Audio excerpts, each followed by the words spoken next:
manufaktus itu ya. Jadi sederhana. Manufaktur adalah membuat sesuatu apapun itu dengan tangan atau bantuan peralatan. Itu sederhananya. Begitu. Itu arti dari manufaktur.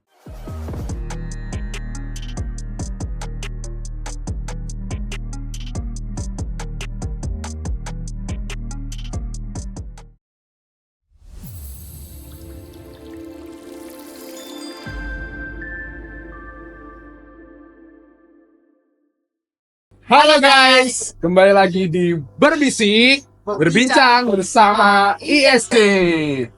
Oke, mungkin ada yang baru teman-teman di podcast kali ini. Baru muka kami berdua ini, Muka-muka orang baru. muka-muka orang baru. Jadi untuk podcast kali ini itu akan dibawakan oleh saya, Carolus Jugo, dan rekan saya. Ahmad Ferdi Setiawan. Nah, kami di sini sudah bersama narasumber yang luar biasa, Bapak Dominikus Budiarto, sarjana teknik, magister teknik, insinyur profesional media.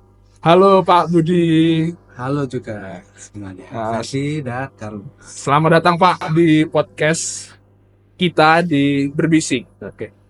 Mungkin kita bakalan bacakan sedikit CV dari Pak Budi. Yaitu ada pengalamannya itu sebagai instruktur di Binus Center Bandung dan fasilitas pendamping SNI. Dan juga dia Pak Budi ini memiliki sertifikasi BNSP Certificate Produktivitas, BNSP Certificate K3, dan PII Certificate Insinyur Teknik Industri, dan sebagai dosen bersertifikat Kemendikbud juga.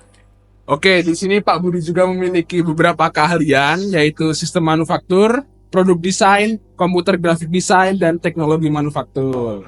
Oke, Pak Budi adalah dosen di Prodi Teknik Industri sekaligus Dekan Fakultas Sains dan Teknologi Universitas Katolik Musikaritas. Nah, oke nih Pak. Biasanya kan Pak Budi kami panggil Pak Dobu aja ya Pak. Di kelas juga panggilnya Pak Dobu biar lebih nyaman. Oke Pak Dobu, langsung saja sesuai dengan judul kita hari ini tentang manufaktur. Nah, mungkin masih asing nih Pak bagi beberapa para penonton. Mungkin kalau saya dan Ferdi yang udah semester 4 kan udah familiar dengan apa itu manufaktur. Bisa nggak sih Pak Budi jelaskan secara sederhana apa itu manufacturing system Pak? Oke, baik. Oke, jadi hari ini saya senang sekali ya bisa diundang di sini untuk berbagi pengalaman saya terkait dengan dunia manufaktur ya. Kalau tadi menghadirkan ya bagaimana manufaktur yaitu asing tidak, sebenarnya kita semua itu kalau di rumah dimanapun ya, kalau makanan itu dibuat. Nah, manufaktur itu sederhananya membuat dengan tangan atau peralatan ya. Manufaktus itu ya. Jadi sederhana. Manufaktur adalah membuat sesuatu apapun itu dengan tangan atau bantuan peralatan. Itu sederhananya. Begitu. Itu arti dari manufaktur. Jadi kalau kita merasa asing, sebenarnya tidak. Karena apa? Ya sama kayak kamu lah bertemu dengan orang ya. Kalau pertama kali mungkin ya tadi merasa asing. Belum terbayang lah ya Pak. Tetapi kalau sudah tahu, oh siapa dia, kawan dia baru, itu terasa. Sudah Kalau familiar. makanan enak, kalau orang nggak mungkin enak ya. Iya Pak. Seperti itu ya. Jadi manufaktur itu harus kita kenal juga. Kita nggak boleh ngerasa, wah saya nggak tahu atau asing. Tapi seperti yang definisi saya tadi, sederhana kan? Sederhana Pak. Membuat dengan tangan atau dengan bantuan peralatan. Atau mau definisi yang lebih canggih? Udah Pak, yang enak apa Pak? Silakan. Jadi manufaktur itu sebenarnya udah ada di kehidupan kita ya Pak. Betul. Cuman mungkin istilahnya itu kita sekarang sering tidak menyadari mungkin apa ya. Ya. Istilahnya penyebutannya berbeda antara manufaktur ketika di manufaktur dan juga ketika di kehidupan sehari-hari. Oke, Betul. Tapi yang saya jelaskan tadi ya, manufaktur bahasa Inggris dari kata bahasa Latin manusfactus ya. Manufaktur. Oke. Bapak Budi kan sebagai dosen nih Pak di program studi teknik industri. Nah, dan keahlian Bapak itu di bidang manufacturing system. Dan apakah kedua hal ini memiliki korelasi ya? Oke, manufaktur apakah berkorelasi dengan teknik industri? Nah, kalau ngomong korelasi hubungan, manufaktur dan teknik industri itu pasti berhubungan. Ya.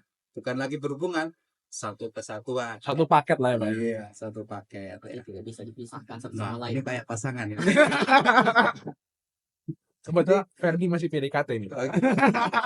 Berarti nanti menemukannya. Jadi satu. Ya, oke. Jadi manufaktur dan teknik industri sebenarnya itu sebuah bagian ya. Jadi teknik industri bidang ilmu yang mempelajari salah satu hal yaitu manufaktur ya begitu. Jadi kalau ditanya hubungannya sangat berhubungan. Karena apa? Teknik industri itu juga belajar bagaimana cara membuat sesuatu, ya kan? Banyak hal. Kalau di depan kita ada meja, ada laptop, ada handphone, semua itu dibuat di manufaktur ya. Nah, teknik industri belajar gimana cara membuat itu, ya kan? Kalau misalnya kita berpikir makanan, makanan dibuat tentu dari bahan baku, diproses. Prosesnya bisa dengan kalau pempek dengan tangan atau peralatan. Jadilah sebuah produk pempek. Itulah manufaktur ya. Teknik industri itu juga belajar ya. Di dalamnya kan ada mendesain, ya kan? Kemudian selain mendesain, dia mengimprove, memperbaiki. Nah, di manufaktur kalau membuat produk itu ada desain, didesain. Nah, teknik industri juga mendesain. Juga nanti memproses, memanufaktur, mengubah bentuk, transformasi. Ya, berarti teknik industri juga belajar gimana mengubah itu, ya, mentransformasi sehingga bisa ya meningkatkan nilai tambah. Seperti itu. Nah, teknik industri itu ya kompetensinya mendesain, memperbaiki, membuat nilai tambah, ya, sebuah sistem terintegrasi. Jadi saling berhubungan, inline, bahkan nggak bisa lepas satu dengan yang lain. Ya, itu teknik industri dan manufaktur pasti. Ya. Pasti berhubungan ya Pak ya. Oke Pak. Nah kalau kita berbicara tentang manufaktur tadi itu kan berarti luas ya Pak ya. Nggak hanya di teknik industri. Karena tadi ada Betul. Bapak mencontohkan masa, terus segala macam. Nah kan kami sebagai mahasiswa nih Pak. Kalau bagaimana sih Pak cara kami biar bisa melatih kemampuan manufacturing system itu sejak mahasiswa? Oke. Bagaimana kalian bisa melatih kemampuan manufaktur? Sebenarnya, kalau kita melakukan produksi, ini nama lain manufaktur ya, kalian bisa menyebutnya produksi ya. Itu ada hal yang namanya tadi kan kalau di teknik industri mendesain dulu. Ya. Untuk bisa mendesain, si mahasiswa harus punya jiwa yang namanya kreativitas. Wah, ide, memunculkan ide-ide gitu ya. Kalau ide-ide itu muncul, nanti diimplementasikan, itulah yang namanya inovasi. Nah, biasanya orang memanufaktur, membuat sesuatu karena dia di awalnya sudah punya ide, kemudian diwujudkan, diimplementasikan. Nah, itulah yang disebut inovasi. Kemudian setelah diinovasi, ya sesuatu itu dapatlah sesuatu produk. Itulah yang hal baru apa. Nah, jadi kalau adik-adik apapun jurusannya ya, kalau mau melakukan manufaktur, mau melakukan produksi, tentunya pasti dia di awal pasti punya ide, menangkap peluang-peluang apa yang bisa dibuat, kan gitu. Jadi bisa apapun ya. Nah, jadi apa yang perlu dilatih yaitu tadi menemukan ide kreatif, kemudian mewujudkan. Nah, itu hingga menjadi sebuah inovasi. Ya, seperti itu. Latihlah itu ya, kreativitas, inovasi. Seperti lab ISC kan? Inovasi. Innovation System Center. Iya, jadi seperti itu harus dilatih ya. Gitu. Menurut Bapak nih, kan perkembangan industri kan pasti sangat berpesat Pak, dari Betul. tahun ke tahun ya Pak. Nah, ini kan kita sebagai mahasiswa itu ada apa sih Pak tantangan yang dihadapi ketika di dunia kerja di masa depan nanti Pak? Oke. Jadi kalau tadi saya cerita manufaktur, tentunya kalau kalian mempelajari itu tentu ada tantangan ya. Sebenarnya ini konsep yang bagus ya. Masalah itu jangan dianggap sebagai masalah, tetapi anggap sebagai sebuah tantangan. Nah, kalau kalian tadi tahapannya adalah mau menggenerate atau punya ide, susah apa gampang? Ide. Ide kalau Ide. ide. Ide. Nyari ide gampang atau susah? Susah. Susah gampang ya. Sesuatu gampang lah, Pak. Tapi kalau pagi-pagi duduk di WC, keluar ide ya. Keluar nih. Itu keluar kalau semua ide itu, Pak. Listnya keluar semua. Ya. Jadi tantangannya adalah gimana mendapatkan ide dengan baik ya, atau dengan wah melihat sesuatu langsung punya ide. Nah itu tantangan ya. Zaman sekarang ya ini sesuai dengan di industri ya. Kalau kita membuat produk itu kan butuh teknologi. Sebenarnya itu juga menjadi tantangan. Jadi perkembangan teknologi kalau masih ingat revolusi industri pertama, kedua, tiga, empat ya, itu teknologi muncul. Di revolusi industri pertama, teknologi mekanisasi. Revolusi industri kedua, teknologi otomasi ya, electrical ya. Revolusi ke industri ketiga, disitulah mulai internet ya, muncul ya.